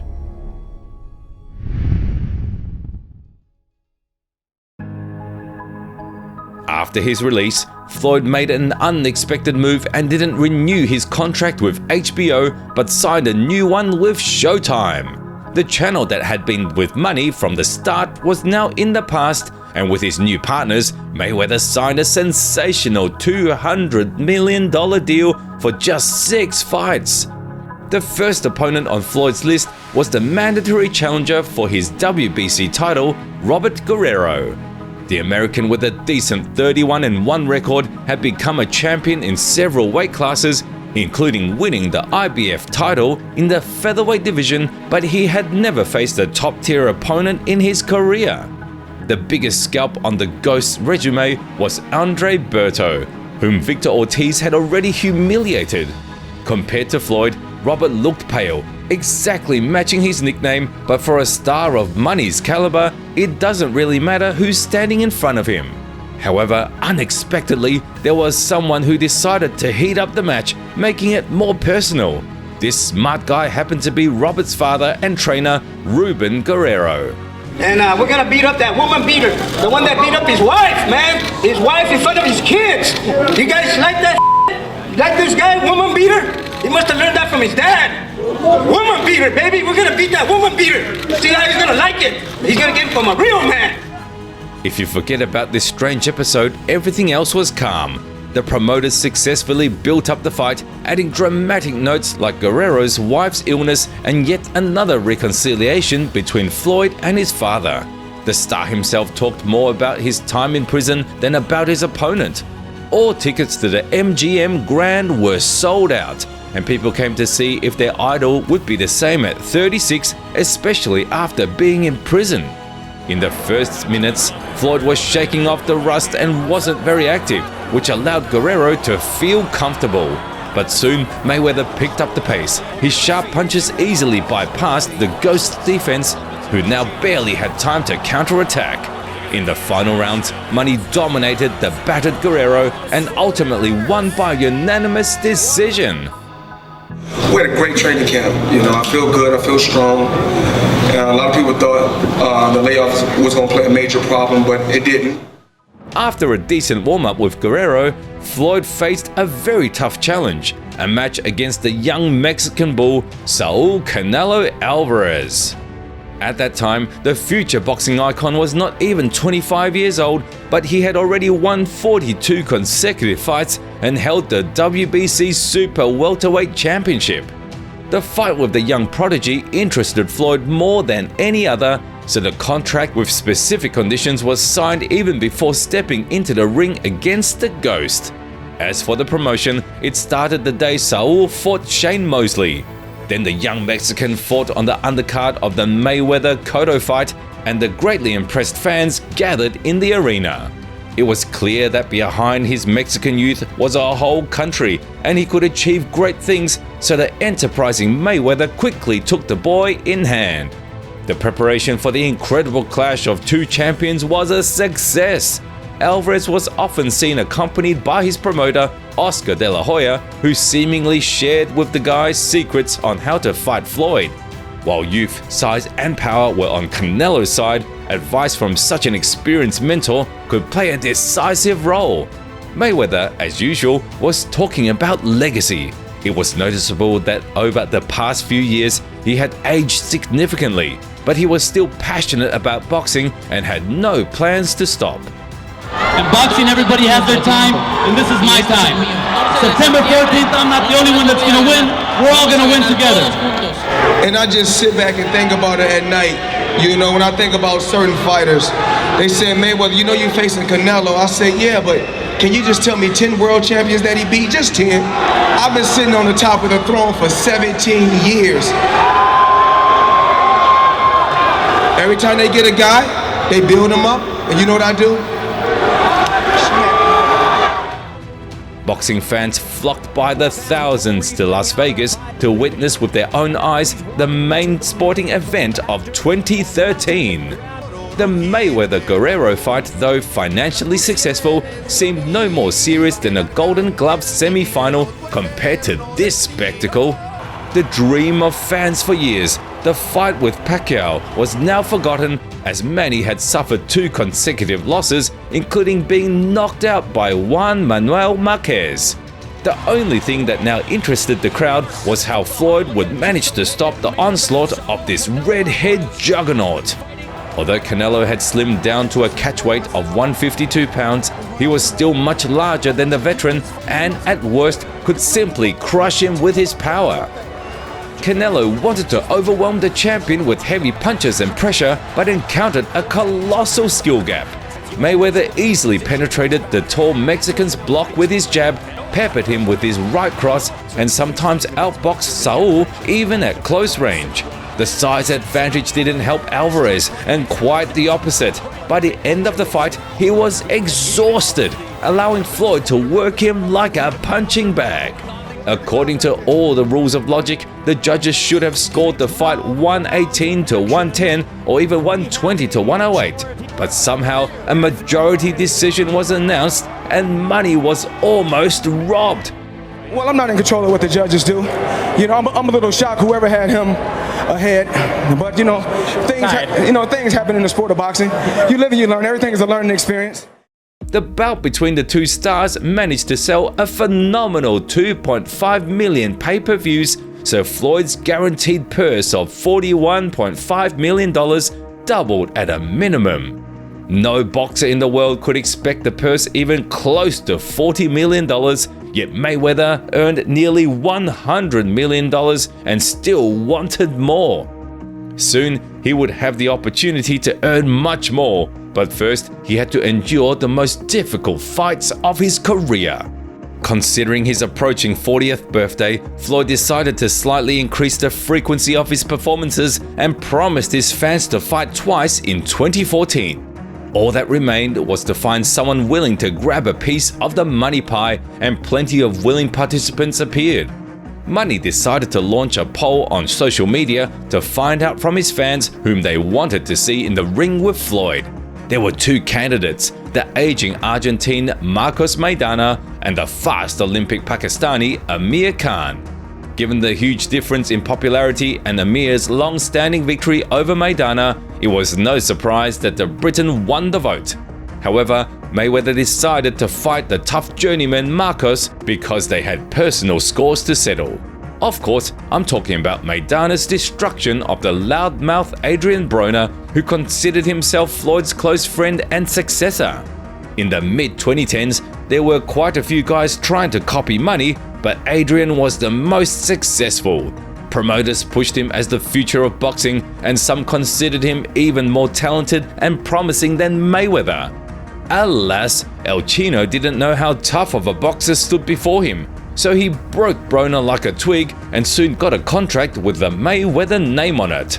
Floyd wanted to once again prove to the world that for a boxer as skilled as he is, brute strength and pressure mean nothing. Mayweather, like everybody knows, is an excellent fighter and a very difficult fighter. Like La Raza says, I don't give a about him. You know, we all know God don't make mistakes, so I'm not here for no reason. It's obvious I'm doing something right. As of lately, Marcos Maidana has been making a lot of noise. Is he one of the best guys in the sport? Yes, he is. But I am the best. And that's the difference. Do you remember the beating little Mexican Jose Luis Castillo gave Floyd? He pressured Mayweather into the ropes and threw combinations so fast it took commentators' breath away, not to mention the young contender from Grand Rapids. Why am I mentioning Castillo after all these years? The fact is, Maidana was the first to work with Manny in the same style as El Temible. Throughout the first half of the match, the Argentine confidently led the fight, showering his opponent with attacks from all angles. Due to the weight difference, Floyd couldn't push Marcos off, so he had to endure the onslaught, trying not to miss too many punches. After the halfway point, the Argentine slightly slowed down and Floyd managed to impose a shootout, but the danger in Marcos's punches persisted until the very end. Mayweather won by a majority decision, and this time it was entirely justified. I think I kind of dominated the fight, but he had times when I laid on the ropes. He swung a lot of big shots and missed, but he hit me a lot on the sides and on the thigh. That comes with the territory. But I took my time, I done what I had to do, and I went out there and won tonight. Though Manny believed he dominated Maidana, many fans and experts disagreed with him. Several independent judges scored the fight in favor of Marcos, and the Argentine fan support for their hero goes without saying. I think these discussions were the reason why Floyd decided to give El Chino a rematch in September of the same year. In terms of PPV sales, the second fight could have been even better than the first, but to be fair, neither came close to the numbers generated by Mayweather's bout with Alvarez. However, Floyd could still expect another $40 million, and Maidana, who previously earned $2 to $3 million, was more than happy with the arrangement. In just 2 fights with Manny, the veteran made more than in his entire professional boxing career, so he would have gladly fought Mayweather every weekend. He's a great fighter, he's undefeated, I know that, but I would probably be undefeated if I had the judges on my side. This time, Floyd immediately ramped up his movement and didn't let the heavy-handed Marcos close in. Maidana couldn't find his range, but in the third round, he managed to land a devastating right hand. The anvil that dropped on Floyd's head made him lose a tooth and stunned him, but he was saved by the bell. This episode filled Manny with some fears, but he soon returned to his groove and continued boxing, avoiding Marcos's burst of power. In the 8th round, the challenger bit the American's glove, for which he was deducted a point, and it didn't affect the course of the fight. What can I say?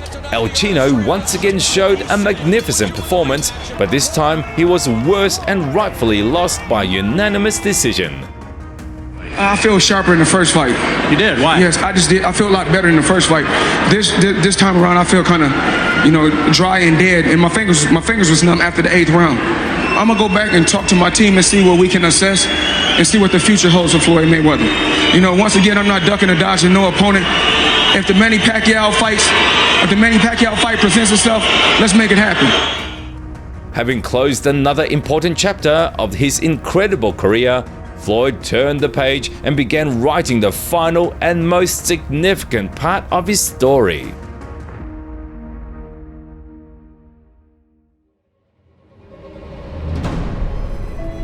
Chapter 10: The greatest showdown of all time.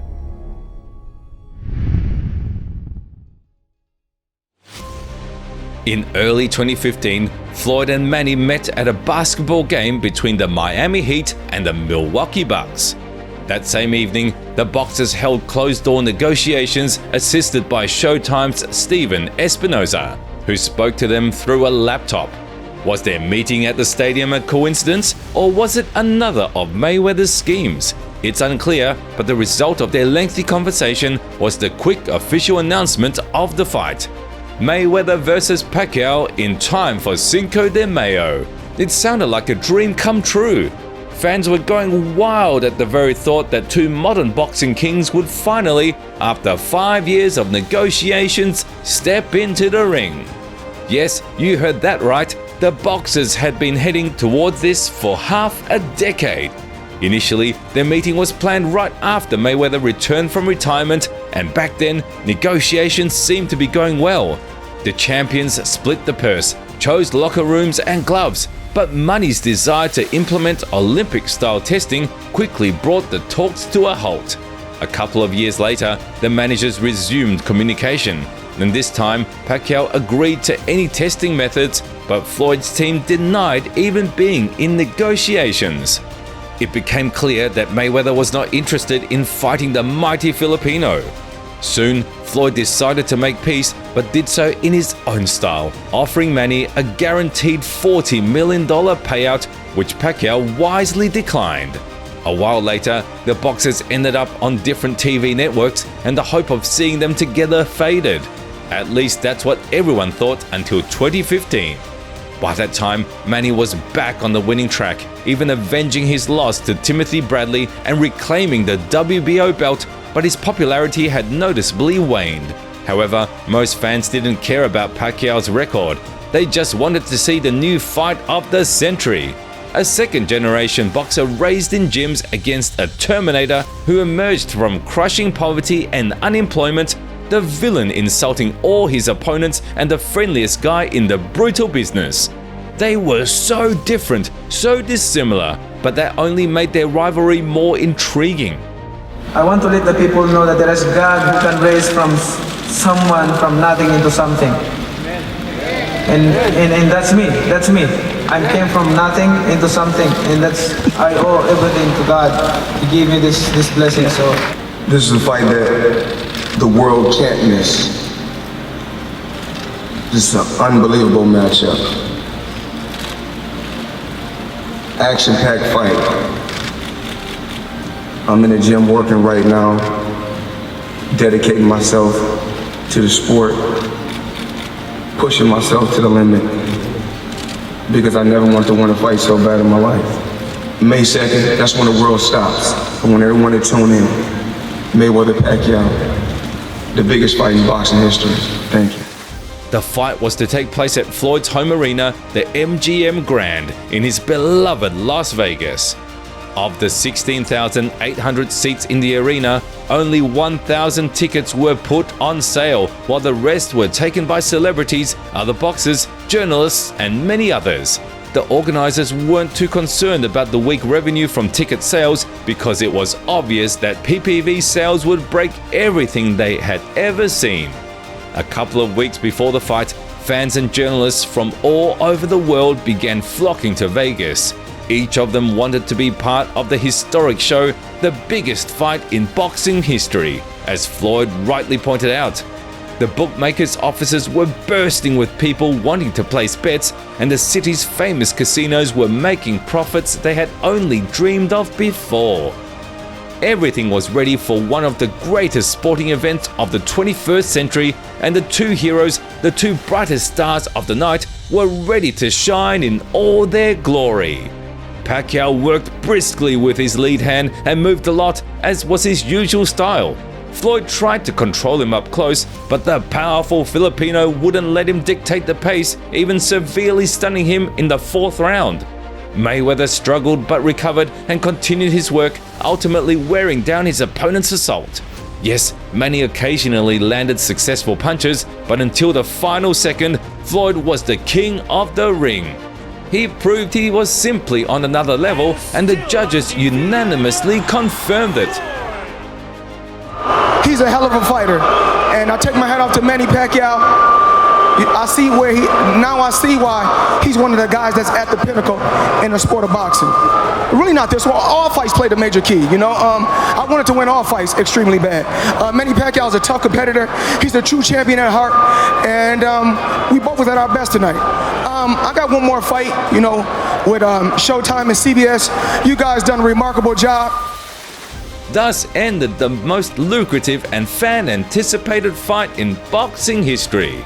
At the post-fight press conference, Manny would say that he was suffering from a shoulder injury, preventing him from performing at his best, while Floyd urged fans to disregard such nonsense. In any case, today no one even remembers these excuses. As for the fight revenue, it was astronomical. The PPV sales alone amounted to $4.4 million, and the revenue from ticket sales exceeded $70 million. I'm even afraid to imagine what sums the celebrities in the front rows were shelling out. The champions' purses were in the hundreds of millions of dollars, specifically $230 million for Floyd and $150 million for Manny. These payouts are the highest in boxing history, and there's no fight on the horizon that could even come close to competing with the greatest showdown of Mayweather versus Pacquiao.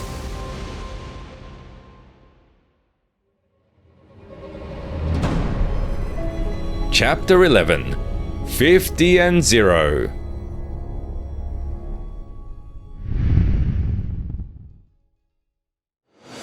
The fight with Pacquiao wasn't just significant, it was epical, and it was impossible to surpass such an event.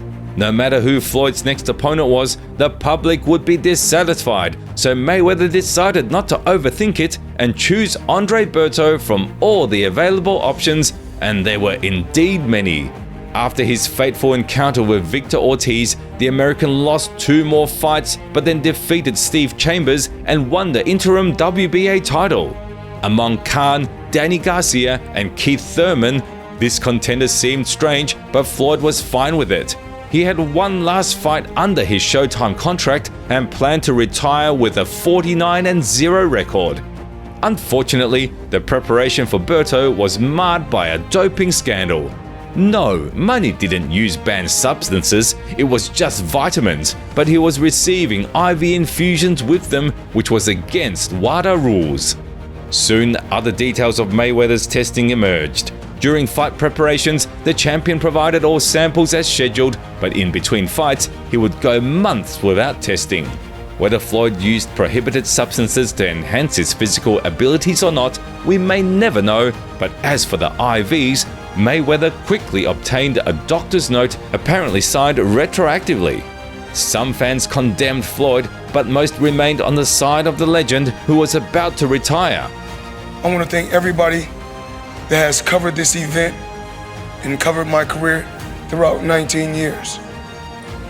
Whether it was a good story or a bad story, you guys wrote about me and kept me relevant. When we talk about landing on a higher percentage, I'm that guy. When we talk about doing the highest gates, when you talk about doing the highest gate, I'm that guy. When you talk about doing the highest pay-per-view, I'm that guy. 19 years. And I reflect back over my career. I can't just say I'm going out 49-0. You can never overlook anyone. In this camp, did I push myself? Absolutely. Unfortunately, Berto seemed like a non-factor in this whole story, and the media and fan attention was entirely focused on Floyd, who was about to shine one last time. From the first round, Floyd established his jab and constantly attacked Andre both to the head and body. Berto tried to respond but couldn't land a single punch at range, so he switched to plan B, clinching. Mayweather calmly worked at close range, breaking down the challenger with hooks in the clinch. Before the 12th round, Floyd listened to his father's last instructions and smoothly worked through the final 3 minutes of glory. At the final bell, Mayweather, without waiting for the result to be announced, knelt in the middle of the ring and a thought flashed through his mind. Finally, it's over. The judges unanimously awarded victory to the great Floyd. You gotta know when to hang it up. I think, it's about time for me to hang it up. I'm knocking at the door now. I'm close to 40 years old. Been in the sport 19 years, been world champion 18 years. I broke all records. There's nothing else to prove in the sport of boxing. Many still had doubts about Floyd, but after a fiery speech in the ring and an incredible final press conference, he truly hung up his gloves. Matching the record of the great Rocky Marciano, becoming a champion in 5 weight classes, defeating dozens of elite opponents, the 38-year-old Floyd, once the pretty boy, now Money Mayweather, officially retired from boxing. His retirement seemed timely and absolutely right, but a small hope for the return of the greatest boxer of all time still lingered. In 2016, Mayweather's promotional team applied to trademark TMT 50 and TBE 50, which suggested the legend might return for one final 50th fight of his career. At the same time, rumors emerged that Money's opponent wouldn't be a professional boxer, but an MMA fighter and the biggest star in mixed martial arts, a champion in 2 weight classes, Conor McGregor. UFC President Dana White immediately denied this news, but the talks continued. A year later, in March 2017, Floyd openly called on the Irishman to sign the contract, and by March 16th, Dana White gave his permission. 2 months later, both sides reached an agreement, and the sports community received the announcement of the most talked about sporting event of the year. A professional fight between the great champion and the flamboyant newcomer from the world of MMA was set for August 26th, with the venue being Floyd's home in Las Vegas. As a special prize, the winner would receive the WBC money belt, though everyone knew where it would end up. Yeah! We just get started, baby! You mean no one's gonna kick? No one's gonna knee, no one's gonna elbow, and it's against this little Brilham. Mate, you're 40. Get that phone out of your hand like a kid. 40-year-old man. What the He was wearing high heels yesterday. Check the face-off picture from yesterday and check it from the day before. Proper high heels that was wearing. A lot of media seem to be saying I'm against black people. That's absolutely ridiculous. Do they not know I'm half black? Yeah! I'm half black from the belly button down. Mayweather's return was already a sensation, but with the right promotion from the ultimate showman Conor McGregor, the crowd's interest reached a new level. Fans couldn't wait to see the best boxer in the world punish the upstart from MMA. The first few minutes of the fight shocked many. Conor looked good and even landed heavy blows on Floyd. It seemed that the MMA fighter's skills were enough to give a boxing lesson to the sports guru, but soon everything fell into place. Mayweather stopped playing with McGregor, upped the tempo, and in the 10th round finished the exhausted Irishman. The King did exactly what everyone expected of him and brought his record to 50-0, solidifying his legacy forever. That was our game plan. Me and my dad talked about it. We want him to shoot his heavy shots in the beginning, because we know in the MMA he fight 25 minutes real hard. After 25 minutes, he started to slow down. Rocky Marciano is a legend, and I just look forward to going down in the Hall of Fame someday. I look forward to you going down in the Hall of Fame also. Thank you. I appreciate that, Floyd. This was my last fight tonight, ladies and gentlemen. My last fight. Would Floyd's achievement have been any less significant if he had left his record at 49-0? Of course not. This victory was just a final touch, the last stroke on an already magnificent canvas of Mayweather's career. With this fight against Conor, Manny merely achieved another personal goal, breaking the record of heavyweight champion Rocky Marciano, a goal he had pursued for many years.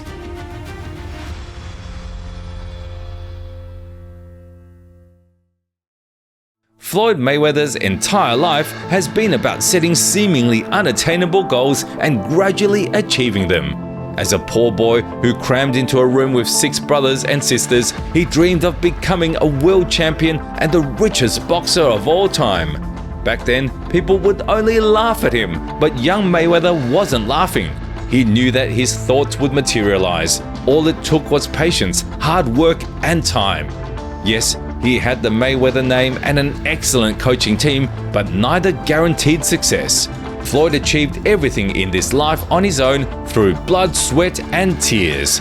Robbery at the Olympics, war with a promoter, endless conflicts with his father, and trouble with the law. Endless problems always hung over Mayweather's head like a loaded gun, but he always emerged victorious.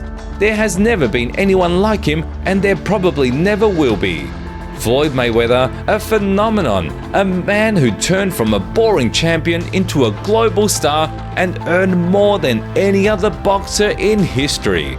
Yes, he was accused of being unexciting and cautious, but does that even matter now when the whole world knows the great Floyd Money Mayweather as TBE, the best ever?